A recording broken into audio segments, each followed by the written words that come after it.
जय हिंद साथियों, स्वागत है आप सभी का एजुकेशन बिल्डअप में। इस सेशन में हम बात करेंगे क्लास 11 मीडिया एंड एंटरटेनमेंट, जो कि आपका जो एग्ज़ाम हुआ उनके आंसर की के बारे में चर्चा करेंगे। तो जो भी विद्यार्थी एग्ज़ाम दे चुके हैं और आपका आंसर की मिला लेंगे और कमेंट बॉक्स में ज़रूर बताएंगे कि आखिर आपका 40 में कितना आप सही बना कर आए हैं। ये सेशन आपका, इसमें जो भी मैं क्वेश्चन के बारे में चर्चा करूँगा उनमें बहुत सारे ऐसे क्वेश्चंस होंगे जो आने वाले एग्जाम्स के लिए भी आपका इम्पोर्टेंट होगा। तो चलिए बिना देर किए सेशन को लेकर आगे बढ़ता हूँ। तो जैसे कि देख पा रहे हैं, class 11th examination 2025 paper 2 media and entertainment, जो कि ये आपका वोकेशनल सब्जेक्ट है और ऑप्शनल के रूप में या एडिशनल के रूप में बच्चे रखते हैं। तो क्लास 11th में जो बच्चे एडिशनल रखते हैं उनका एग्ज़ाम नहीं होता है, जो ऑप्शनल के रूप में रखते हैं उनका एग्ज़ाम होता है। तो क्वेश्चन आ चुका है यहाँ पर आपके स्क्रीन पर। तो जैसे कि देख पा रहे हैं, क्वेश्चन कह रहा है कि विच one is not a part of communication cycle, यानी संचार चक्र का हिस्सा नहीं है। तो एम्प्लॉयबिलिटी स्किल्स चैप्टर नंबर 1 में ही आप पढ़े होंगे, सेंडर्स के बारे में, रिसीवर्स के बारे में, इंट्रोडक्शन टू कम्युनिकेशन स्किल्स में ही। तो कम्युनिकेशन साइकिल के बारे में अगर बात करें, अगर संचार कौशल या संचार चक्र के बारे में बात करें, तो आपका सेंडर भी इनका पार्ट है, रिसीवर भी इनका पार्ट है, लेकिन मीडियम इनका पार्ट नहीं है। तो क्वेश्चन कह रहा है कि विच one is not a part of communication cycle, यानी कौन इनमें से, 4 ऑप्शन है, इनमें से कौन सा ऑप्शन रंग चक्र का हिस्सा नहीं है। तो आपका मीडियम नहीं है। देन क्वेश्चन के अकॉर्डिंग ऑप्शन नंबर सी आपका सही है। देन आगे बढ़ते हैं क्वेश्चन नंबर 2 की ओर। क्वेश्चन नंबर 2 में कह रहा है कि what is shortcut key to save a file. आप एक्सेल में काम किए होंगे, आप वर्ड में काम किए होंगे, आप नोटपैड में काम किए होंगे। तो कोई भी फाइल या डॉक्यूमेंट को सेव करने के लिए जो शॉर्टकट कीज का जो यूज होता है वो है आपका Ctrl+S। आपका यहाँ पर मल्टीपल ऑप्शन मिल जाएगा। एक है आपका Ctrl+V, Ctrl+S, Ctrl+X और एक है आपका नॉन ऑफ दिस। पहली बात, नॉन ऑफ दिस तो होगा नहीं।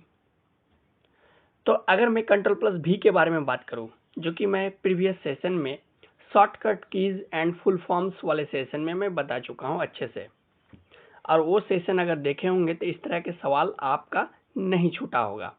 तो Ctrl+V होता है पेस्ट के लिए, Ctrl+V होता है पेस्ट के लिए, और सेव के लिए होता है Ctrl+S। तो क्वेश्चन के अकॉर्डिंग ऑप्शन नंबर बी आपका सही है। और अगर मैं ऑप्शन नंबर सी के बारे में बात करूं Ctrl+X, तो ये होता है कट के लिए। कोई भी डॉक्यूमेंट्स या फाइल फोल्डर को कट करने के लिए Ctrl+X का यूज किया जाता है, और कोई भी डॉक्यूमेंट्स या फाइल फोल्डर को पेस्ट करने के लिए Ctrl+V होता है। लेकिन सवाल आपको पूछा है कि shortcut key to save a file, file को सेव करने के लिए शॉर्टकट कुंजी क्या होगा उसका। तो आपका ऑप्शन नंबर बी क्वेश्चन के अकॉर्डिंग सही है। Then next question number 3।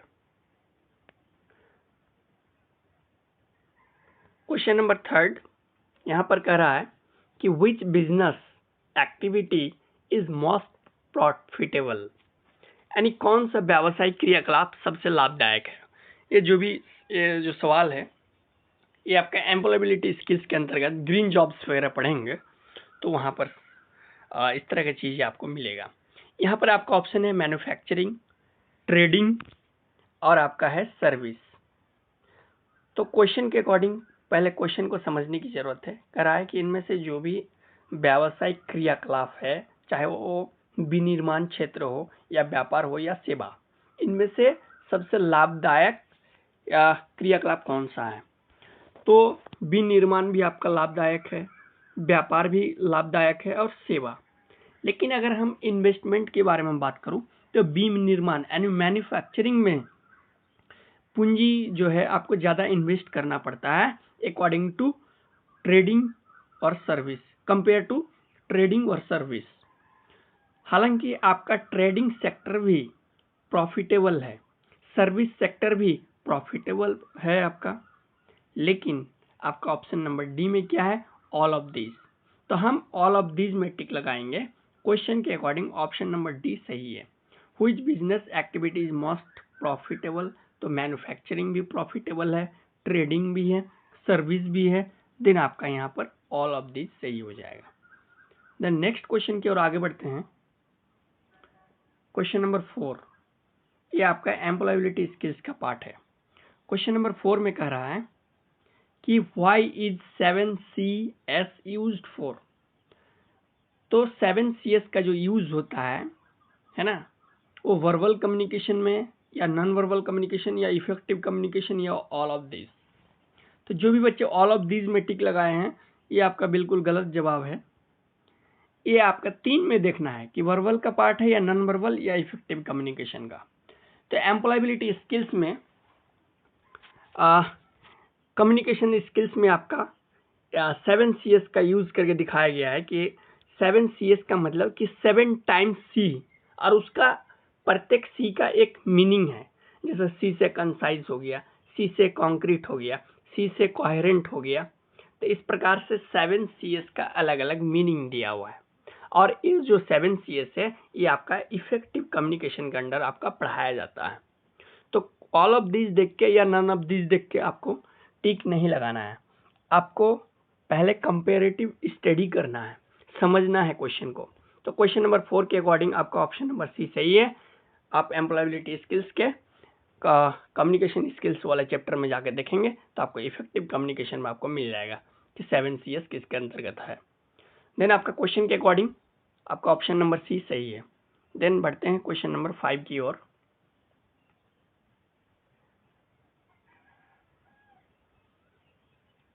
Question number 5 है कि what is Microsoft word.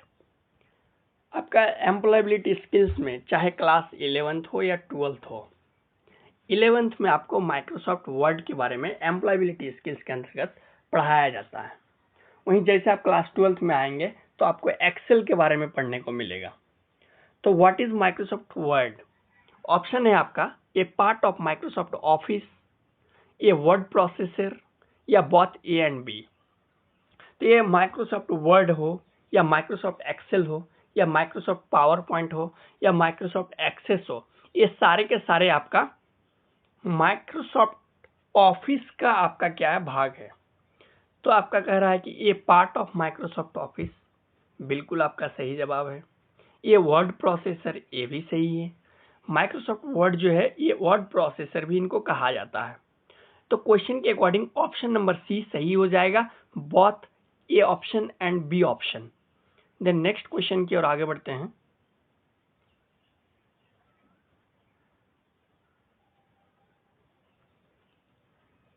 Question number 6, ये भी आपका एम्प्लॉयबिलिटी स्किल्स के अंतर्गत आपका है। कह रहा है कि which of the following is diphthong sound. Diphthong sound के बारे में पूछा है। हालांकि एम्प्लॉयबिलिटी स्किल्स में बहुत कुछ वहां पर सीखने के लिए मिलता है। पार्ट ऑफ स्पीच मिल जाएगा, इनके अलावा उच्चारण कैसे करें, प्रोनाउंसिएशन वाले चैप्टर मिल जाएगा। तो यहाँ पर डिप्थोनग साउंड के बारे में अगर बात करूं तो पहले ये समझिए कि डिप्थोनग साउंड हम आखिर पहचानेंगे कैसे कि ये डिप्थोनग साउंड का पार्ट होगा।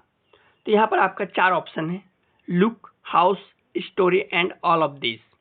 तो बहुत सारे बच्चे ऑल ऑफ दिस में टिक लगाए होंगे, लेकिन ये गलत जवाब है।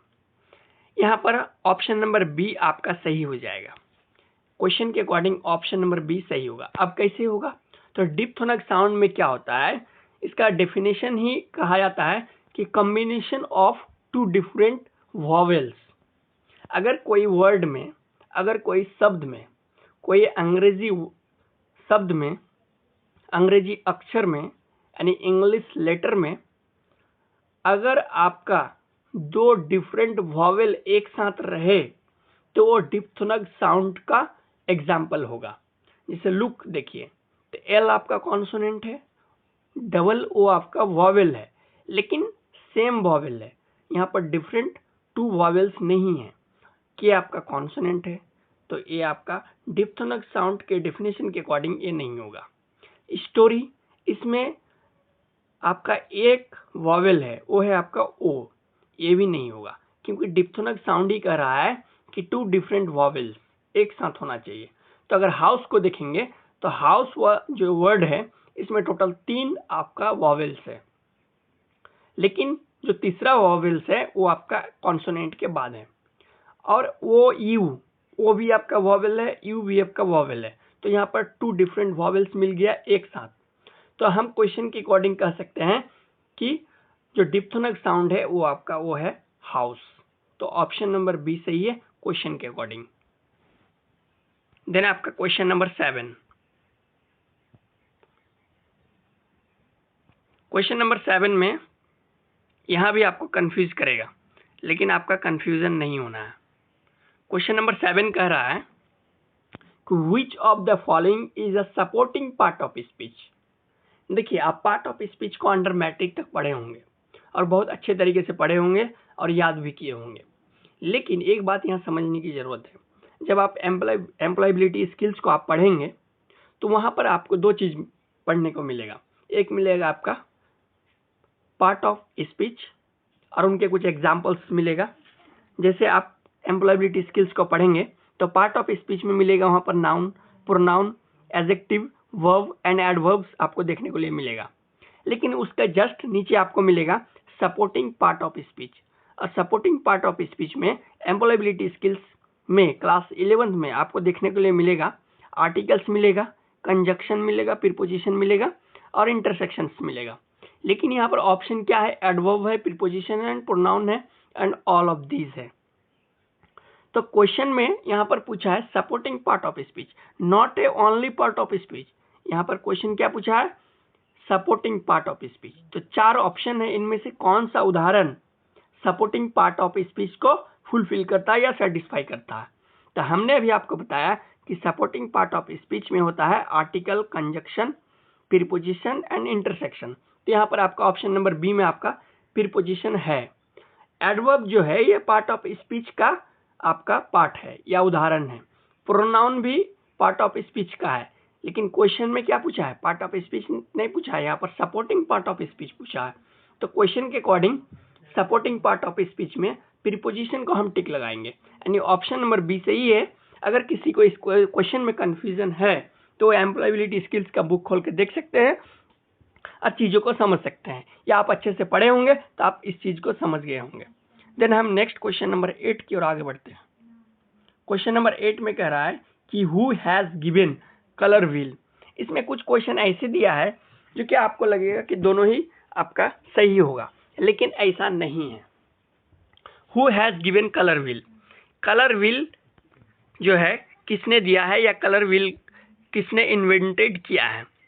तो यहाँ पर जब आप कलर वोकेशनल स्किल्स के अंतर्गत जब आप ये कलर थ्योरी को पढ़ेंगे तो वहां पर आपको मिल जाएगा, प्रिंसिपल्स ऑफ कलर थ्योरी में मिल जाएगा। तो क्वेश्चन यहाँ पर पूछा है कि who has given colour wheel, colour wheel किनके द्वारा दिया गया है या रंग चक्र किसका देन है? तो यहाँ पर 2 ऑप्शन है, sir Isaac Newton and Leon Battista अल्बर्टी।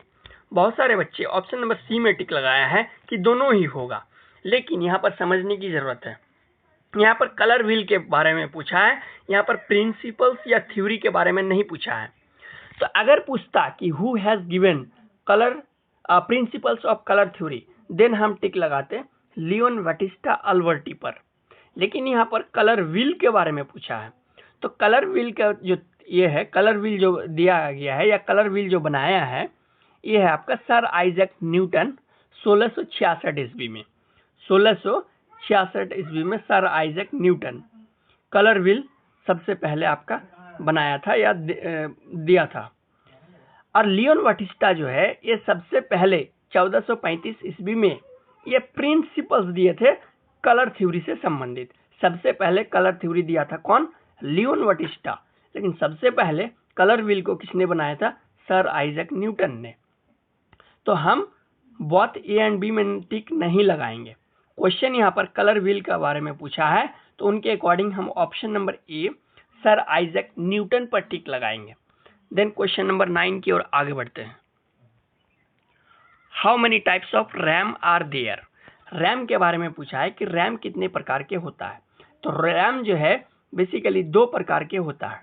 एक होता है आपका डी रैम और एक होता है आपका एस रैम। डी रैम और S RAM dynamic random access memory और एस रैम का होता है static random access memory. Then उसके भी अलग अलग प्रकार होता है, लेकिन हमें यहाँ क्वेश्चन में रैम के बारे में पूछा है।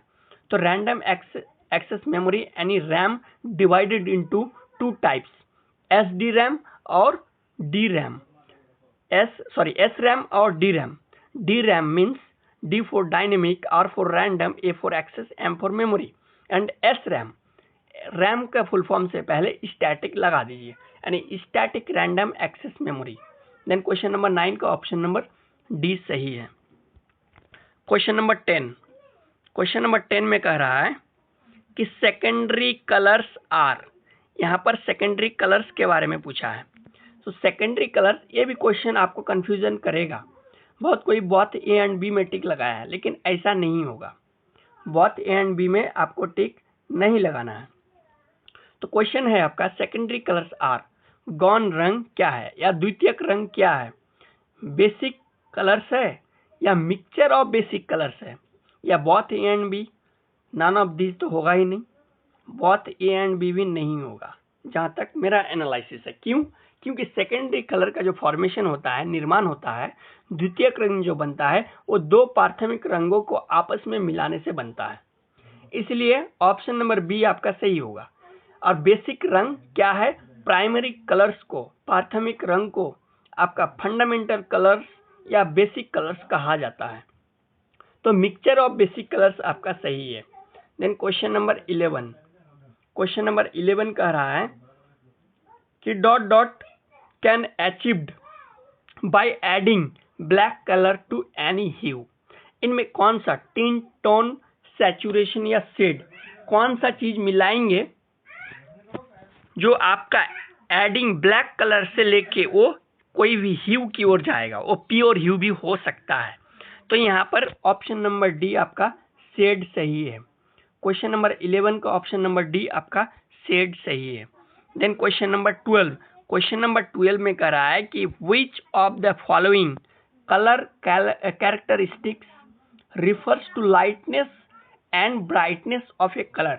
लाइट से ब्राइटनेस की ओर या ब्राइटनेस से लाइटनेस की ओर, ये कौन सा ऑप्शन काम करता है यहाँ पर? तो क्वेश्चन नंबर 12 के अगर सटीक उत्तर के बारे में बात करूं तो ये आपका जो भी बच्चे वैल्यू को टिक लगाए हैं वो बिल्कुल सही लगाए हैं। देन आपका क्वेश्चन नंबर 13। क्वेश्चन नंबर 13 में कह रहा है कि व्हाट इज डॉली।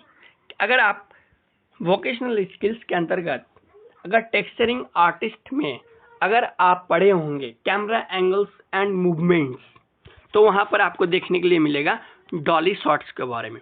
तो डॉली जो है ये बेसिकली शॉट्स का उदाहरण है, जैसे क्रेन शॉट्स हो गया, डॉली शॉट्स हो गया, यानी आपका फोटो या वीडियोग्राफी करने का एक तरीका है। तो डॉली क्या है? यहाँ पर डॉली शॉट्स या फोटो शॉट्स यहाँ इस प्रकार का ऑप्शन नहीं है। ऑप्शन है आपका camera lens, camera aperture, camera setting और कैमरा मूवमेंट।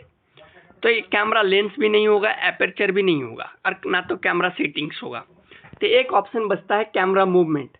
हम कैमरा मूवमेंट में टिक लगाएंगे क्योंकि जो डॉली शॉट्स होता है जो डॉली शॉट्स होता है इनको मूविंग, डॉली शॉट्स में ऑब्जेक्ट जो है मूविंग होता है यानी मूव करता है और इसे ट्रैकिंग शॉट भी कहा जाता है। Dolly shot is also called tracking shots. तो हम यहाँ पर कैमरा मूवमेंट पर टिक लगाएंगे। इसमें जो डॉली शॉट्स में जो टेक्निक होता है, इसमें जो कैमरा होता है वो ऑब्जेक्ट के आगे पीछे होते रहता है। तो चलिए क्वेश्चन नंबर 13 का ऑप्शन नंबर सी सही है। देन क्वेश्चन नंबर 14 की ओर आगे बढ़ते हैं। यहाँ पर फुल फॉर्म पूछा है, यहाँ पर पूछा है कि NAPCC NAPCC is a national action dot dot on climate change. NAPCC जलवायु परिवर्तन पर राष्ट्रीय क्रिया किस प्रकार का है? ये प्रदूषण पर आधारित है या योजना तैयार करना है या योजना या इनमें से कोई नहीं? तो इनका सटीक उत्तर हो जाएगा ऑप्शन नंबर सी, प्लान। तो NAPCC का फुल फॉर्म होता है national action plan on climate change. एक क्लाइमेट से संबंधित 8 ऐसे मिशन है जिस पर ये NAPCC काम करता है। कोई सेशन में मैं डिटेल्स बताऊंगा कि NAPCC का वर्क क्या है, इनका मिशन क्या है। तो चलिए नेक्स्ट क्वेश्चन नंबर 15। ये क्वेश्चन नंबर जो 15 है इसमें भी आप कंफ्यूजन हुए होंगे, क्योंकि यहाँ पर फुल फॉर्म पूछा है LED, और मेरे short form and full form वाले अगर वीडियोस देखे होंगे तो आप समझ गए होंगे। मैं आपको बताया था कि LED का जो फुल फॉर्म होता है वो होता है light emitting diode. Light emitting diode यहाँ पर चारों ऑप्शन में से कोई नहीं है। यहाँ पर आपको मिल जाएगा लिक्विड एमिटिंग डायोड, जो कि नहीं है। लाइट एमिटिंग डिस्प्ले, ये भी नहीं होगा।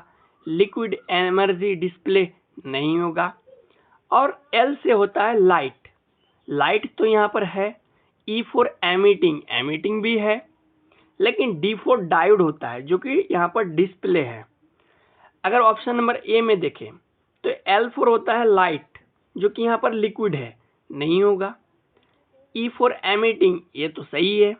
D फॉर डायोड, ये भी सही है। लेकिन आपका L for light, E for emitting, D for diode नहीं है, और ना तो ऑप्शन नंबर सी आपका होगा। आपका कंफ्यूजन ऑप्शन नंबर ए और ऑप्शन नंबर बी में है। तो जब आपको बेहतर ढंग से कॉन्सेप्ट क्लियर है कि LED का फुल फॉर्म होता है लाइट एमिटिंग डायोड, जो कि यहाँ पर ऑप्शन में है ही नहीं। लाइट एमिटिंग डिस्प्ले है तो लिक्विड एमिटिंग डायोड है, तो हम नन ऑफ दीज में टिक लगाएंगे, डी में लगाएंगे। क्योंकि यहाँ पर जैक क्या कह रहा है इस चीज को नहीं देखना है, क्योंकि उनके अकॉर्डिंग ये ऑप्शन सेट ही नहीं कर पाया है, जो कि LED का फुल फॉर्म होता है लाइट एमिटिंग डायोड। आप LED का फुल फॉर्म टेक्सचरिंग आर्टिस्ट वाले चैप्टर नंबर 1 को जब पढ़ेंगे तो वहां पर LED का फुल फॉर्म आपको मिल जाएगा, जो कि किताब के अनुसार भी यहाँ पर ऑप्शन है ही नहीं। तो हम नन ऑफ दीज में टिक लगाएंगे, क्योंकि यहाँ पर नन ऑफ दीज का ऑप्शन दिया है। तो अगर इस क्वेश्चन को लेकर चैलेंज करेंगे तो जैकबोर्ड आपको इजीली कह सकता है कि हमने तो नन ऑफ दीज का ऑप्शन दिया है, आपने क्यों टिक नहीं लगाया। तो यहाँ पर नन ऑफ दीज आपका सही हो जाएगा। क्वेश्चन नंबर 15 का आपका ऑप्शन नंबर डी सही है। देन क्वेश्चन नंबर 16 की ओर आगे बढ़ते हैं। क्वेश्चन नंबर 16 में कह रहा है कि स्कैनर इज एन, स्कैनर किस प्रकार का डिवाइस है, इनपुट डिवाइस और आउटपुट डिवाइस। तो input device, output device, and option number C both A and B are none of these.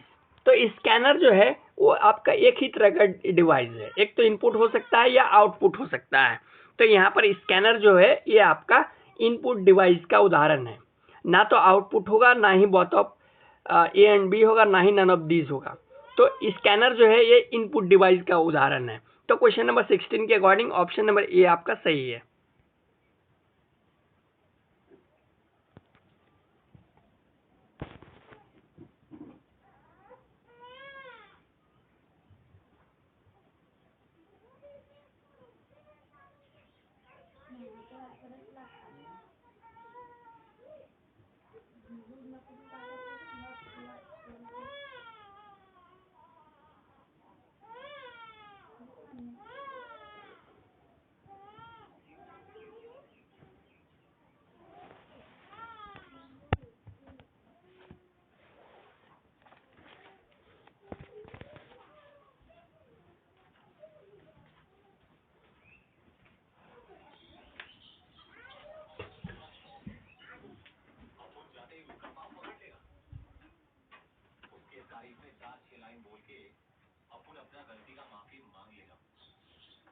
इधर बच्चा क्या कर रहा है, इधर आप मूवी देख रहे हो, मैं जाऊँ तो किधर जाऊँ?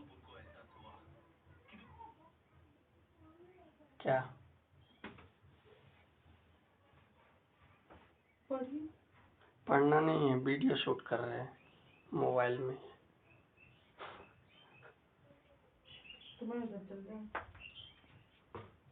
जाइए।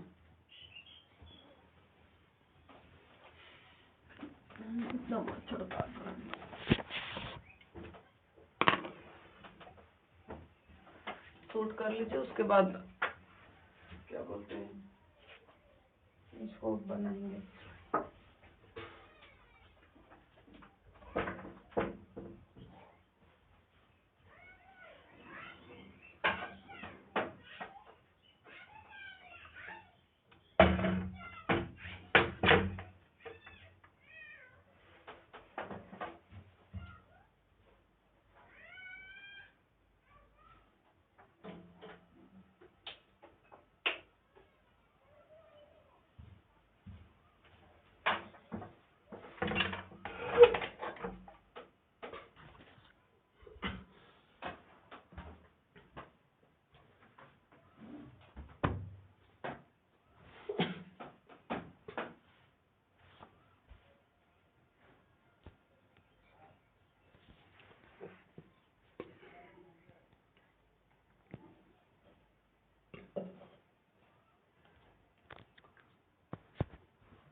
देन यहाँ पर क्वेश्चन नंबर 17 कह रहा है रोम।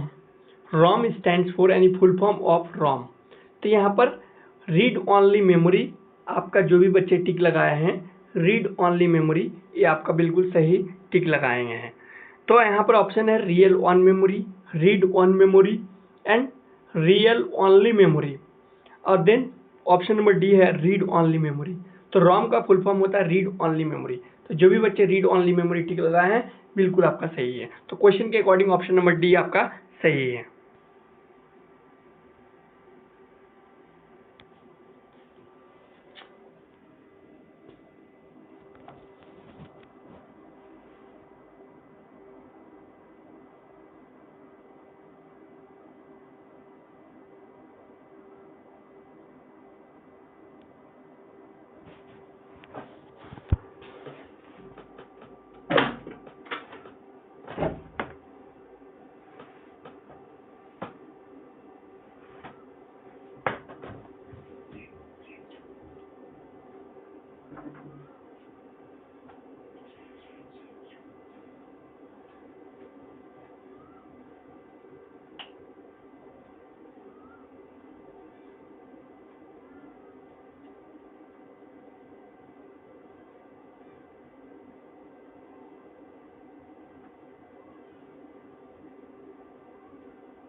Question number 18, what is the colour produced by mixing yellow and red. Previous session में भी मैं इसके बारे में अच्छे से चर्चा कर चुका हूँ। तो येलो और रेड कलर को मिक्स करेंगे तो कौन सा कलर आपका प्राप्त होगा। तो पीला और लाल को मिलाने से नारंगी बोले तो ऑरेंज रंग, ऑरेंज कलर आपका प्राप्त होता है, यानी ऑरेंज रंग जो है आपको मिलेगा, प्रोड्यूस होगा। तो रेड एंड येलो मिलाने से आपका क्या बनेगा, ऑरेंज। और ये आपका रेड और येलो जो है या ऑरेंज, ये आपका वार्म कलर का भी उदाहरण है। तो क्वेश्चन के according what is the colour produced by mixing yellow and red, then आपका ऑरेंज। अगर येलो प्लस ब्लू मिक्स करेंगे तो आपका ग्रीन मिलेगा, लेकिन यहाँ पर येलो प्लस रेड अगर मिलाएंगे तो ऑरेंज कलर आपका बनेगा। देन क्वेश्चन के अकॉर्डिंग ऑप्शन नंबर बी आपका सही है। Then question number 19, question number 19 कह रहा है कि एक दूसरे का ऑपोजिट के बारे में यहाँ पर कह रहा है कि what is the term for colours opposite to each other on the colour wheel. रंग चक्र में एक दूसरे के विपरीत रंग का मतलब क्या होता है, कॉम्प्लीमेंट्री कलर होता है या एनालोगस कलर या वार्म कलर या सेकेंडरी कलर। तो कॉम्प्लीमेंट्री कलर ये आपका बिल्कुल सही जवाब है। कॉम्प्लीमेंट्री कलर में क्या होता है कि एक दूसरे के विपरीत होता है, जो भी कलर्स होंगे वो एक दूसरे को ऑपोजिट होंगे। तो क्वेश्चन नंबर 19 का ऑप्शन नंबर ए सही है। Then question number 20, question number 20 में कह रहा है कि which colours are typically considered warm colours. अभी मैंने थोड़ी देर पहले बताया कि वार्म्स कलर के उदाहरण के बारे में बताया। तो red and yellow, black and grey, purple and violet, blue and green. तो अगर मैं ब्लू एंड ग्रीन के बारे में बात करूं तो ये आपका कूल कलर का उदाहरण है, लेकिन यहाँ पर वार्म कलर के बारे में पूछा है क्वेश्चन नंबर 20 में। तो क्वेश्चन नंबर 20 का सटीक उत्तर हो जाएगा option number B, red and yellow जो है ये आपका वार्म कलर का उदाहरण है, बोले तो गर्म रंग का उदाहरण है। देन क्वेश्चन नंबर 21,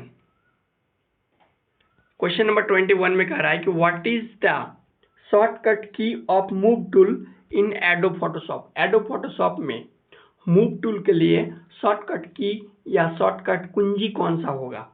तो ऑप्शन है आपका P, I, V और none of this.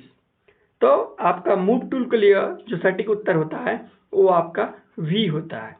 Adobe Photoshop में मूव टूल जो है, मूव टूल का जो शॉर्टकट की है वो है आपका V। अगर आई के बारे में बात करें तो ये आई ड्रॉपर के लिए यूज होता है। तो जो भी बच्चे भी पे टिक लगाए हैं, ऑप्शन नंबर सी में टिक लगाए हैं, आपका बिल्कुल सही जवाब है। देन नेक्स्ट क्वेश्चन नंबर 22 की ओर आगे बढ़ते हैं।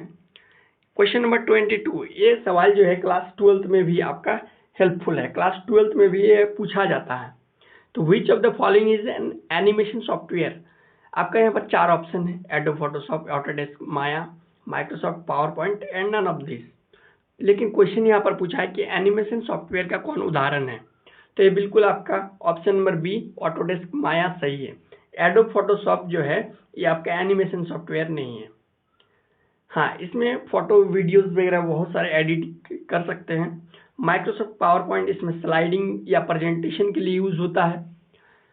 तो आपका क्वेश्चन के according option number B, Autodesk Maya सही है। ऑटोडेस्क माया जो है ये आपका 3D एनिमेशन सॉफ्टवेयर है। देन क्वेश्चन नंबर 23 की ओर आगे बढ़ते हैं। यहाँ पर क्वेश्चन कह रहा है कि इलेक्ट्रॉनिक स्क्रीन्स यूजेज, अगर कलर थ्योरी पढ़े होंगे तो इनका जवाब आपको मिल गया होगा। तो इलेक्ट्रॉनिक जो डिवाइसेस होता है, जो गैजेट्स होता है, चाहे वो कंप्यूटर स्क्रीन हो या मोबाइल स्क्रीन हो या अन्य गेम का स्क्रीन हो, इनमें जो कलर मैकेनिज्म होता है कोई भी डिजिटल या इलेक्ट्रॉनिक डिवाइस में, उसमें RGB कलर मैकेनिज्म का यूज होता है। RGB आधारित RYB जो है ये प्राइमरी कलर का उदाहरण है। इन्हीं कलर से आपका मिक्स करके सेकेंडरी कलर बनाया जाता है। देन प्राइमरी और सेकेंडरी कलर मिलके आपका दुनिया का कोई भी कलर को बनाता है। लेकिन अगर अभी के बारे में बात करें तो आपका CMY के आधारित प्रिंटर आता है। कोई भी डॉक्यूमेंट्स को जो प्रिंटर के आधार पर प्रिंटर में जो प्रिंट करते हैं तो ये आपका CMY के मॉडल पर आधारित है। पहले के प्रिंटर में या अभी भी आता है वो आपका RGB बेस्ड था।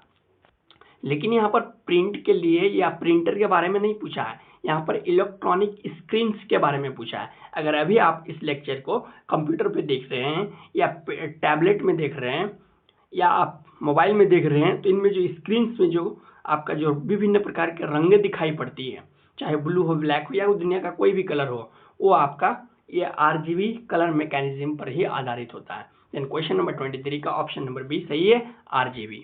Then question number 24. To switch between open windows, which shortcut keys used are? यानी ओपन विंडोज के बीच स्विच करने के लिए कौन सा शॉर्टकट की का यूज होता है? तो ये आपका ऑप्शन नंबर ए सही है, Alt + Tab का यूज होता है। Then question number 25। Question number 25 ये आपका एम्प्लॉयबिलिटी स्किल्स का पार्ट है। What is the main role of private agencies? कोई भी प्राइवेट कंपनीज या एजेंसी, उनका ग्रीन इकोनॉमी में उनका क्या योगदान है? तो इसलिए मैं बताया कि एम्प्लॉयबिलिटी स्किल्स में लास्ट यूनिट जब ग्रीन जॉब्स पढ़ेंगे तो वहाँ पर इस तरह की चीज़ें मिलेगा, क्वेश्चन देखने को मिलेगा। तो यहाँ पर ऑप्शन है helping the government in implementing policy, then making policies and making laws and making national budgets. तो जो भी प्राइवेट एजेंसीज होते हैं उनके पास ना तो बजट बनाने का पावर होता है, ना ही कानून बनाने की उनके पास ये है अथॉरिटी है, और ना ही वो पॉलिसी बना सकता है। हाँ, गवर्नमेंट में जो पॉलिसीज बनाता है उनमें वो मदद कर सकता है। देन क्वेश्चन नंबर 25 का ऑप्शन नंबर ए सही है। देन आपका question number 26, what is the main purpose of NGO?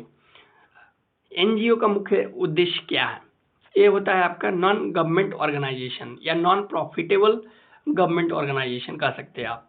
तो ये आपका कह रहा है, तो NGO का यहाँ पर पर्पस पूछा है, उनका उद्देश्य क्या है? लाभ कमाना, उत्पाद बिक्री करना या लोगों को सहायता करना?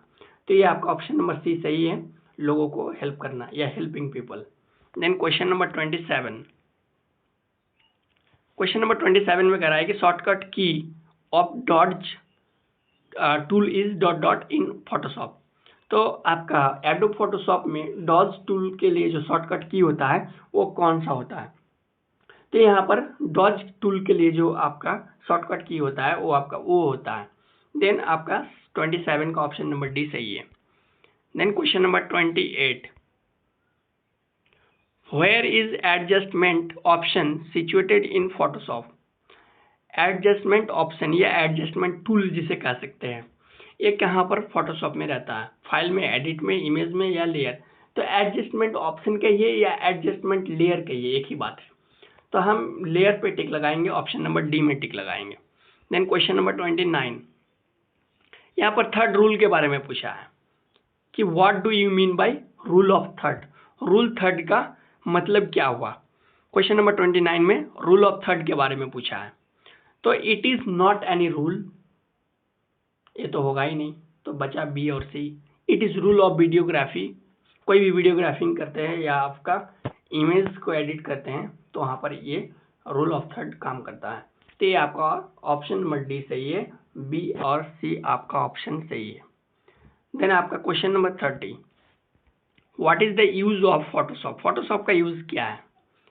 तो कुछ यहाँ पर ऑप्शन ठीक भी दिया है, नहीं भी दिया है, इनको समझने की जरूरत है। कह रहा है कि टेकिंग शॉट्स, हालांकि फोटोशॉप में कोई भी शॉट्स को कैप्चर करने के लिए फोटोशॉप का यूज नहीं होता। हाँ, फोटोशॉप एक कैमरा ऐप्स आता है, उनके जरिए आप कर सकते हैं, लेकिन यदि आप बोलेंगे कि डेस्कटॉप में एडोब फोटोशॉप सॉफ्टवेयर है और उसमें हम फोटो खींचेंगे या शॉट्स लेंगे तो नहीं होगा। हाँ, वीडियो एडिटिंग कुछ लेवल पे किया जाता है फोटोशॉप में। इमेज इन्हांसमेंट यानी इमेज को बेहतर ढंग से उनमें परफॉर्मेंस करना या एडिट करके उनको अच्छे ढंग से बनाना यानी इमेज का बढ़ाना, तो हम इनका इन्हांसमेंट कर सकते हैं एडोब फोटोशॉप में। अब यहाँ पर ऑल ऑफ दिस है, तो हम आखिर टिक किस में लगाएं? तो यहाँ पर कंफ्यूजन वाली बात है, तो यहाँ पर आपको टिक लगाना है। हालांकि आपका इमेज इन्हांसमेंट या ऑप्शन नंबर डी, ये दोनों में कंफ्यूजन है, क्योंकि फोटो जो टेकिंग शॉट्स है, शॉट्स कहने का मतलब कि कोई चीज का पिक्चर लेना या कैप्चर करना, तो फोटोशॉप एक अलग तरीके से एप्लीकेशन आता है जो कि एंड्रॉयड मोबाइल या iOS में काम करता है। तो अलग से अगर सॉफ्टवेयर डाउनलोड करते हैं एज ए कैमरा के रूप में, तो वहां पर टेकिंग शॉट्स हो जाएगा। वीडियो एडिटिंग एडोब फोटोशॉप में होता है, इमेज का इन्हांसमेंट भी होता है, और ऑल ऑफ दिस भी है यहाँ पर ऑप्शन। तो ऑप्शन नंबर सी और डी यहाँ पर ज्यादा ये है, तो हम यहाँ पर डी में ही टिक लगाएंगे, क्योंकि यहाँ पर टेकिंग शॉट्स नहीं देना चाहिए था। टेकिंग शॉट अगर नहीं रहता, कोई और ऑप्शन रहता, तो या फिर वीडियो एडिटिंग रहता या फोटो एडिटिंग रहता या बैकग्राउंड चेंज रहता कोई भी इमेज का, तो यहाँ पर ऑप्शन नंबर डी सही होता है। या टेकिंग शॉट्स नहीं होना चाहिए, बाकी दोनों ही ऑप्शन को सेटिस्फाई करता है फोटोशॉप। वीडियो एडिटिंग भी कुछ हद तक होता है, इमेज का इन्हांसमेंट भी होता है, लेकिन टेकिंग शॉट्स नहीं होता है। फोटोशॉप के नाम से एक अलग एप्लीकेशन डाउनलोड करेंगे एज ए कैमरा के रूप में, तो फिर इस ऑप्शन को सेटिस्फाई करेगा। हालांकि हम ऑप्शन नंबर डी में ही टिक लगाएंगे। Then question number 31, how can curve be launched in Photoshop? Photoshop में कर्व के लिए कौन सा शॉर्टकट की का यूज होता है? तो क्वेश्चन नंबर 31 का ऑप्शन नंबर हाँ, यहाँ पर अगर मैं कर्व के बारे में बात करूँ तो यहाँ पर कंट्रोल प्लस जो होता है वो एम होता है कर्व के लिए, जो कि यहाँ पर ऑप्शन में है ही नहीं। कंट्रोल प्लस के है, कंट्रोल प्लस सी है, कंट्रोल प्लस बी है, या कमांड और कमांड प्लस एम का यूज होता है, जो कि यहाँ पर नहीं है। तो 31 का नन ऑफ दिस में टिक लगाएंगे। कंट्रोल प्लस के भी नहीं होगा, कंट्रोल प्लस सी भी नहीं होगा, और ना ही कंट्रोल प्लस बी होगा। तो कर्व के लिए कंट्रोल प्लस एम होता है, जो कि यहाँ पर ऑप्शन में है ही नहीं। देन हम आगे की ओर बढ़ जाएंगे। Question number 32, grey scale made can have up to. Grey scale के बारे में पूछा है यहाँ पर, तो इनके रेंज जो होता है वो 0 से 255 होता है। इसका मतलब कि 256 ग्रे शेड्स होता है, क्योंकि यहाँ पर ग्रे कलर के बारे में पूछा है, तो इनका टोटल जो शेड्स होता है वो आपका 256 ग्रे शेड्स होता है। तो यहाँ पर हम 256 ग्रे शेड्स में टिक लगाएंगे, और इनका जो रेंज होता है वो आपका 0 से 255 होता है। 0 से 255, तो 0 से 255 गिनती करेंगे तो टोटल आपका शेड्स हो जाएगा 256। तो क्वेश्चन नंबर 32 का ऑप्शन नंबर डी आपका सही है। ये आपका कलर थ्योरी जब पढ़े होंगे तो यहाँ पर आपका इनका आंसर मिल जाएगा। Then question number 33, which of the following sentence has both direct and indirect objects? यहाँ पर देखेंगे तो 2 सेंटेंस दिया हुआ है, और क्वेश्चन में भी पूछा है कि डायरेक्ट और इनडायरेक्ट ऑब्जेक्ट्स है या नहीं है। और नन ऑफ दीज ऑप्शन है and both A and B है। तो पहले ऑप्शन नंबर ए को पढ़िए, she offered me a cup of coffee. ये जो है इनडायरेक्ट ऑब्जेक्ट्स का आपका उदाहरण है। देन आपका I am talking a glass of water, ये आपका डायरेक्ट स्पीच कह सकते हैं या डायरेक्ट ऑब्जेक्ट्स का उदाहरण है। तो क्वेश्चन नंबर 33 के अकॉर्डिंग ऑप्शन नंबर सी सही हो जाएगा, बोथ ए एंड बी दोनों ही आपका है। देन क्वेश्चन नंबर 34,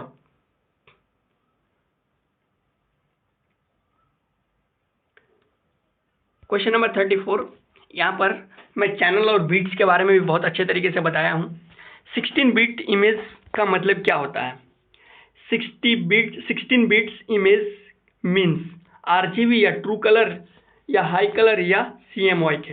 तो सबसे पहले ये समझिए कि इनका आंसर क्या होगा। तो आंसर आपका इनका सी होगा, हाई कलर, उच्च रंग। एक रंग में कोई भी कलर जो होता है पार्टिकुलरली वो 8 बिट्स का होता है।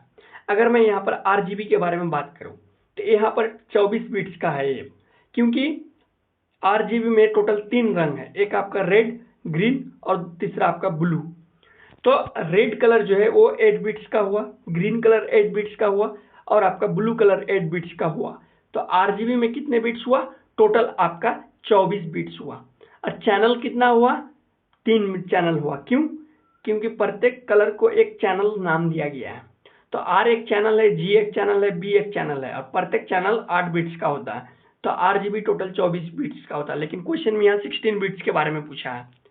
अगर CMYK में देखेंगे तो यहाँ पर टोटल 32 बिट्स का है, क्योंकि C फॉर सियान, M for magenta, Y for yellow and K for black. यहाँ पर टोटल 4 रंग है। इसका मतलब 4 को गुना करेंगे तो 32 होगा। तो CMYK जो कलर मॉडल है ये टोटल 32 बिट्स का है। लेकिन क्वेश्चन यहाँ पर क्या पूछा है? 16 बिट्स। 16 बिट्स को हाई कलर भी कहा जाता है। 16 bit is also called high colour, या आप इसे डेप्थ कलर भी कह सकते हैं। डेप्थ कलर भी कह सकते हैं। High colour is also called depth colour. Then question number 34 का ऑप्शन नंबर सी सही हो जाएगा, उच्च रंग या high colour. Then question number 35, देखिए यहाँ पर अभी मैंने चर्चा किया 32 बिट्स इमेज का मतलब क्या हुआ। 32 बिट्स का इमेज का मतलब क्या हुआ? तो 32 को 4 से डिवाइड कीजिए तो आपका क्या हो जाएगा? 4। और 4 रंग यहाँ पर किस में है? RGB में टोटल कितना रंग है? 3। ट्रू कलर यहाँ पर कुछ पता नहीं चल रहा है कि इसमें रंग कितना है। हाई कलर 16 बिट्स का होता है। देन यहाँ पर अभी मैंने बताया कि CMYK कलर जो मॉडल होता है इसमें टोटल 4 रंग होता है और प्रत्येक रंग 8 बिट्स का होता है। तो C for cyan 8 bits, M for magenta 8 bits, Y for yellow 8 bits, K for black 8 bits. तो total 4 × 8 = 32 bits image means CMYK colour model. CMYK colour model अगर नहीं रहता है और RGB प्लस अल्फा चैनल रहता है तो हम उस पर भी टिक लगाएंगे। अल्फा चैनल भी 8 बिट्स का होता है। तो RGB टोटल 24 बिट्स का हुआ और अल्फा चैनल 8 बिट्स का हुआ 32 बिट्स। लेकिन मैंने किस दृष्टिकोण में बताया कि अगर CMYK कलर मॉडल नहीं रहता है और उनके जगह में RGB प्लस अल्फा रहता है तो हम उस पर टिक लगाएंगे। लेकिन यहाँ पर आपका CMYK कलर मॉडल है तो हम क्वेश्चन के अकॉर्डिंग CMYK कलर मॉडल पर टिक लगाएंगे। देन नेक्स्ट है आपका 33, question number 36, what is colour scheme. Colour scheme क्या है? तो कलर्स वन कलर व्हील, रंग चक्र पर रंग या रंगों का आधार संयोजन या रंगों का तार्किक संयोजन या इनमें से कोई नहीं। तो बेसिकली जो कलर स्कीम होता है ये कॉम्बिनेशन ऑफ कलर्स होता है। ये बहुत सारे रंगों का एक समूह होता है। तो basic combination of colours, logical combination of colours नहीं होगा। यहाँ पर क्वेश्चन नंबर 36 का ऑप्शन नंबर सी सही है, basic combination of colours. Then आपका क्वेश्चन नंबर 37, यहाँ पर character designing is a part of which production. ये आपका स्टोरी बोर्ड पढ़े होंगे या प्री प्रोडक्शन पढ़े होंगे तो वहां से ये सवाल दिया गया है। तो कैरेक्टर डिजाइन जो होता है एक किसका पार्ट होता है? प्रोडक्शन में किसका? पोस्ट प्रोडक्शन का या प्री प्रोडक्शन का या प्रोडक्शन या ऑल ऑफ दीज। तो बहुत सारे बच्चे ऑल ऑफ दीज को देखकर ऑल ऑफ दीज में टिक लगाए होंगे, लेकिन ऑल ऑफ दीज नहीं होगा। यहाँ पर प्री प्रोडक्शन आपका सही होगा, क्योंकि कैरेक्टर डिजाइन जो है वो एनिमेशन का फर्स्ट फेज है, इनिशिएटिव फेज है, इसलिए आपका इसे प्री प्रोडक्शन कहा गया है। यानी प्रोडक्शन तैयार होने से पहले जो स्टेज होता है मान लीजिए कोई एक मूवी बनाना है, तो मूवी बनाने से पहले, मूवी को शूटिंग करने से पहले उनके बारे में एक एनालिसिस होता है, उनके बारे में लिखा जाता है कि उस मूवी में मेन रोल के रूप में कौन रहेगा, हीरो कौन रहेंगे, किसका कौन सा रोल रहेगा, उसमें मेन थीम क्या है। तो इस प्रकार की चीज़ों को, कहानी क्या होगा, इस सारे चीज़ों को लिखा जाता है, पहले एक प्लान तैयार किया जाता है। तो इसी को कहा जाता है प्री प्रोडक्शन, यानी प्रोडक्शन तैयार होने से पहले प्री प्लान होना। तो character designing is a part of pre production. Question number 37 का ऑप्शन नंबर ए सही है, pre production. Then question number 38, how many type of business activities are there. यहाँ पर पूछा है कि व्यावसायिक क्रियाकलाप को कितने प्रकार में बांटा गया है, कितने प्रकार में बांटा गया है। तो how many types of business activities are there. तो बिजनेस एक्टिविटीज के बारे में बात करें तो मुख्य रूप से इसे 3 भागों में बांटा गया है, 3 भागों में बांटा गया है, 3, यानी व्यावसायिक क्रियाकलाप को कितने भागों में बांटा गया है, 3। क्या क्या? तो एक होता है आपका परिचालन, और एक होता है जिसे आपका हिंदी में ऑपरेटिंग भी बोल सकते हैं इंग्लिश में। तो आपका एक होता है परिचालन, दूसरा होता है निवेश, और तीसरा होता है वित्त पोषण। ये आपका व्यावसायिक क्रियाकलाप का उदाहरण है, 3, परिचालन, उसके बाद निवेश और वित्त पोषण। तो ये आपका 3 हो जाएगा। क्वेश्चन नंबर 38 का ऑप्शन नंबर बी 3 आपका सही है। Then question number 39,